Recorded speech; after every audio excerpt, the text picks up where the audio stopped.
Health and fitness requires more than just the physical work. It starts with the work you put in to grow your mind. Welcome to the Mind Gains podcast, where we discuss what it takes mentally to see results physically. I'm your host, Jess. Let's get started.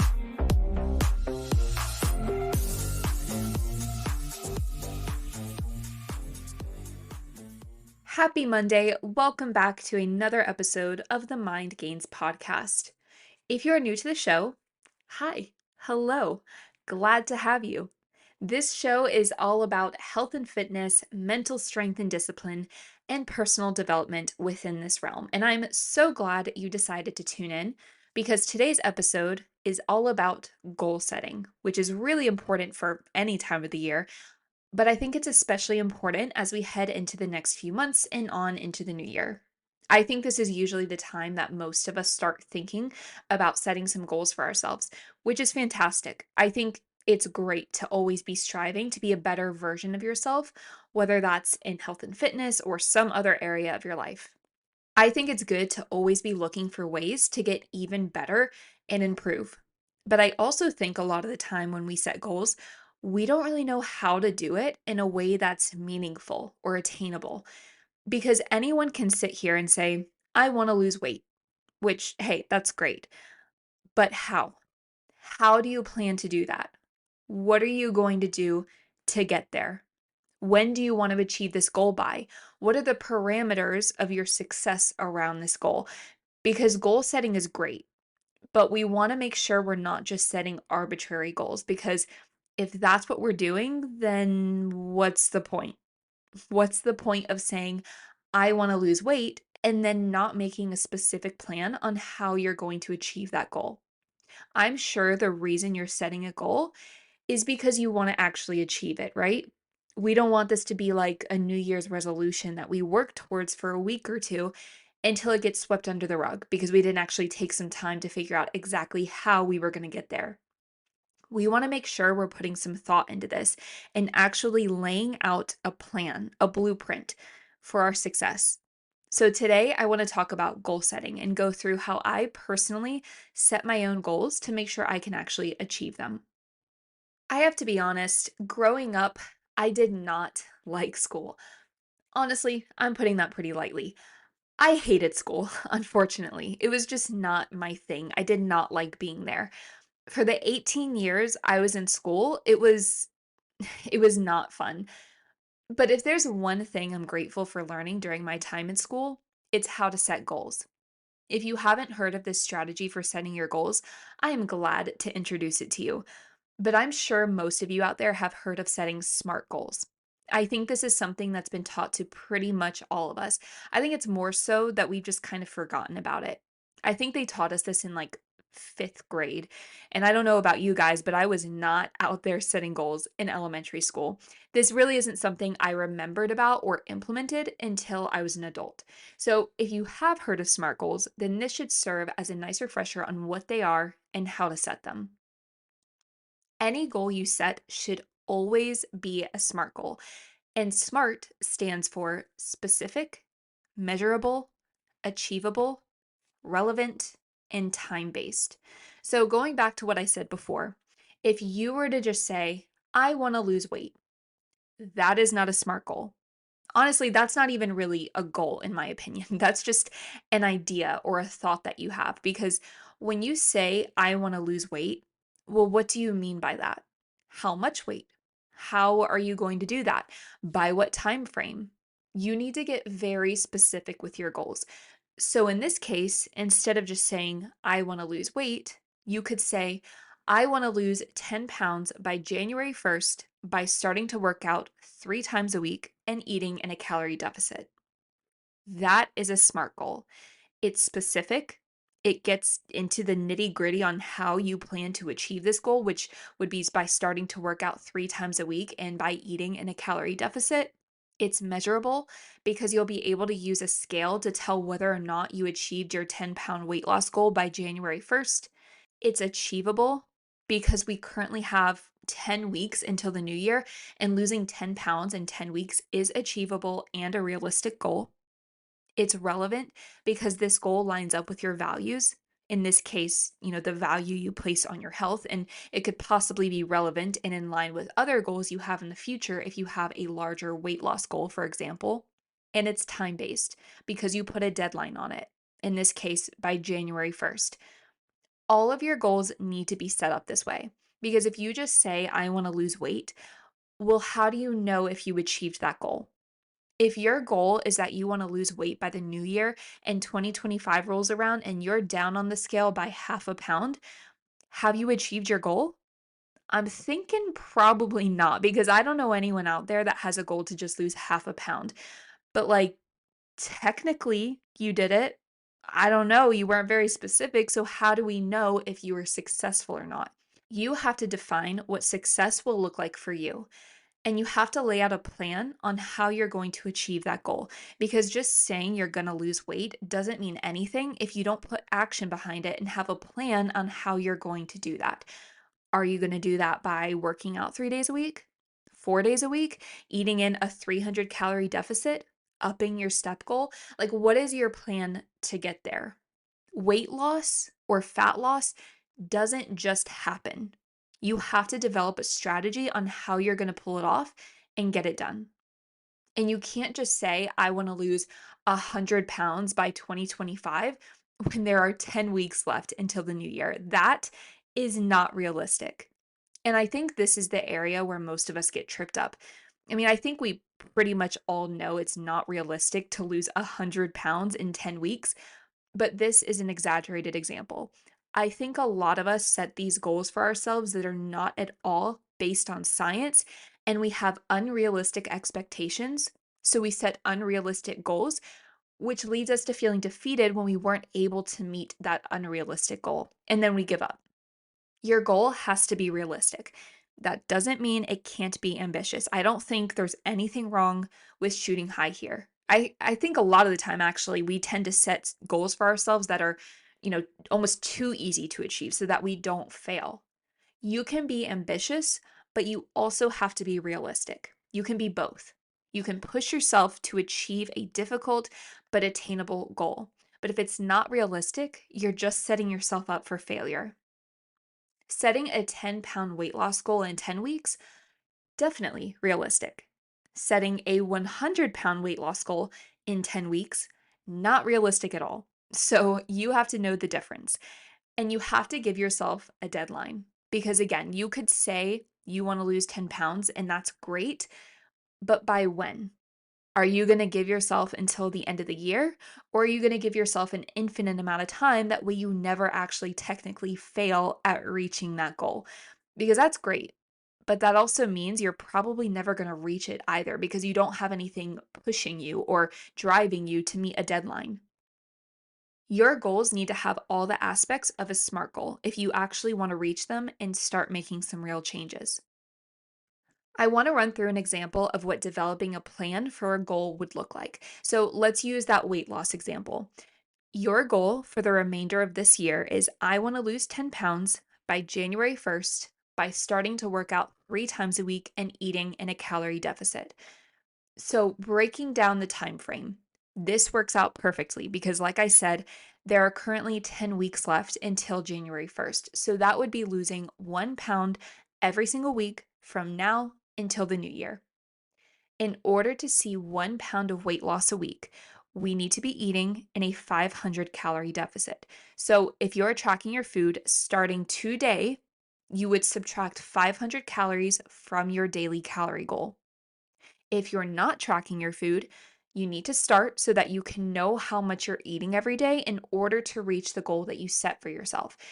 If you don't use a tracking app already, your action step for today would be to download one, get it all set up and start tracking your intake so that you can find out how much you need to be eating in order to be in a 500-calorie deficit. For the gym portion, if you do not already have a gym membership, your action step for today is to go online or in person to your local gym and sign up for a membership. Maybe grab some workout clothes if you don't already have any and write yourself out a 3-day workout plan. That way, you can start getting to the gym tomorrow or the next day and start working towards that goal. You have to figure out what your course of action is. You have to plan. If you fail to plan, you plan to fail. Write yourself out a task list of the things you need to get taken care of in order to be able to reach this goal. Because if all you ever say is, I want to lose some weight, well, what plan did you write out for yourself in order to be able to actually do that? Weight loss isn't just going to fall into your lap. You have to make it happen. And if you don't ever actually do anything to take steps towards it, you're not getting there. Write yourself out a plan and then come back to that plan often. I recommend weekly to make sure you're still doing what you need to every day. So the next time you have a goal set, and I do recommend that we all set goals for ourselves throughout the year, don't just throw out a non-specific subjective goal. Set aside some time to sit down and really think about what you want, where you want to be by the new year or in 6 months or a year from now. You want to set both short term and long term SMART goals and make sure the short term goals are relevant and in alignment with your long term goals and that they're ultimately helping you reach those long term goals. I recommend sitting down with pen and paper and physically writing these out. I don't know, I'm just a pen to paper kind of person, but you do need to be writing these out somewhere so that you can come back to it often and reflect and see if your actions are lining up with what it takes to reach those goals you've set. Because it's great if you set yourself a weight loss goal to reach by January 1st. But if all you do is write that goal down, toss that piece of paper in a drawer somewhere, and never once think about it again, what good is that? We're back to square one and we're not taking any action to get where we want to be. Your good intentions don't mean anything here. I'm sorry to say, you have to actually take the required steps in order for any of this to make a difference. And then you have to come back to those goals and reflect on them frequently to make sure you're staying on track and haven't veered off course, to make sure that you're actually following through on the plan you set out for yourself. I think once a week is good to reflect on this. I mean, if you want to do it every day, then go for it. Some people do this, but I think once a week is pretty sufficient to make sure you're staying on track. Because you could start off really strong with getting yourself all set up with your tracking app and your gym membership to start with your calorie deficit and start getting to the gym 3 days a week. But if a week goes by and you haven't done a single thing to change your intake and bring your calories down by 500 or actually get yourself into the gym at all, guess what? Now the rules have changed. Now, in order to still meet that 10-pound weight loss goal by the new year, you need to eat in an even deeper calorie deficit, or start getting in more steps every day, or add in an additional workout every week. Whatever is going to get you in a little bit deeper of a calorie deficit in order to make up for that first week you lost because you weren't doing anything to make progress towards that goal you set. I will keep saying it. You have to lay out your plan of how you're going to get from point A to point B and look back on it every week to see if you're actually following that plan. Otherwise, you will take no action steps and you will not get to point B, whatever your goal is. You can say that you want to save $100 every month for the next year in order to have saved up enough money for that new car you want. But if you don't ever actually get into your budget at any point and see what areas you can pull back from in order to actually save $100 every month for the next year, you're not buying that car you want a year from now. You won't have saved up enough money. So set aside a little bit of time as we head into the last few months of the year and think about what you want out of this holiday season. Think about what position you want to be in once we get to January. And once you have that decided, work backwards to find out what steps you need to take on the daily in order to make sure you're successful with reaching that goal. Something else that's really helpful to start doing moving forward is taking some time to reflect after you've reached whatever goal you have or at the end of the season. I'm specifically thinking about, this holiday season coming up.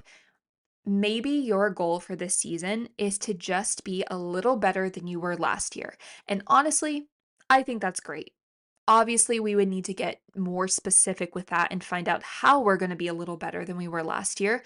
But overall, I think that's a great goal because truthfully, that's all you need. As long as you're consistently working to get a little better each day or each holiday season in this instance, that's really all you have to do. Aim to be 1% better this year than you were last year. If last year during the holidays you said you wanted to get to the gym 5 days a week, but you ended up only getting to the gym 2 days a week, maybe your 1% better for this year would be getting to the gym 3 days a week. If last year you said you wanted to hit your macros every single day and you ended up only hitting them like 4 days a week, maybe your 1% better for this year would be making sure to hit your macros 5 days a week. Just try to be a little better than the you from last year. This is a competition against yourself. How can you beat yourself from a year ago? How can you be better than you were in 2023? And the only way you're going to know and remember how you did last year is if you took time to reflect on it after it was over. Obviously, if this isn't what you did last year, you can't go back in time and see what you were doing a year ago. But moving forward, once we get to January, reflect on how you did these next few months.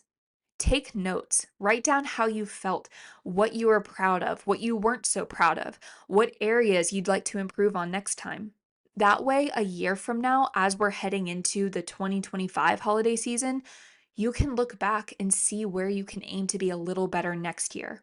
If you repeat this year after year, you're going to continue improving over time. And who doesn't want that? I really don't think anyone here is like, no, I don't want to get any better. I don't want to become a better version of myself. Not to say you're not great already, because we all know you are, but we can all always be better and always be leveling up in some area or another. So write things down. Write down how you feel on November 1st after Halloween. How did you do? Did you stick with your plan or did you end up eating one too many Reese's? Write down how you feel the day after Thanksgiving and Christmas. What were you proud of accomplishing those days? What do you feel you could have done better on? Again, the only way you're going to know what to work on for next year is by taking note of it now. Reflect on how you feel, both mentally and physically, the day after each holiday. Do you want to feel that way again? Or do you maybe not feel so great because you ate too much and you'd like to not have a repeat of that next year? Are you mentally feeling great because you stuck to your plan? Or do you feel disappointed with yourself because you know you could have done better? I think it's so easy to get caught up in our daily to-do list because we're all busy and we just let our day kind of attack us as we're like holding on for dear life and trying to make time for everything. But it's so important to slow down sometimes and take time for reflection. Because if you don't, you're probably not going to remember what you were doing a year from now. I know I won't. Maybe I just don't have the best memory. I don't know. But I know for me personally, I have to intentionally slow down sometimes and really think about where I currently am and what I'm doing. Because otherwise, I won't ever think about it. And then weeks and months go by where I'm never reflecting on where and how I can get better. And this is how we stay stuck, which I know none of us want. So I hope this helps give an idea of how to set goals in a way that makes them achievable and something we can actually reach. It's so easy to just be like, I want to start going to the gym. But if we just leave it at that, that's not really a goal. It's an idea. And that means we're probably never going to actually start going to the gym because we didn't set up a plan for ourselves to actually start doing it. So just remember that any goal you set should be a SMART goal. I hope you're setting goals for yourself as we head into the end of the year, and I hope you reach every single one of them.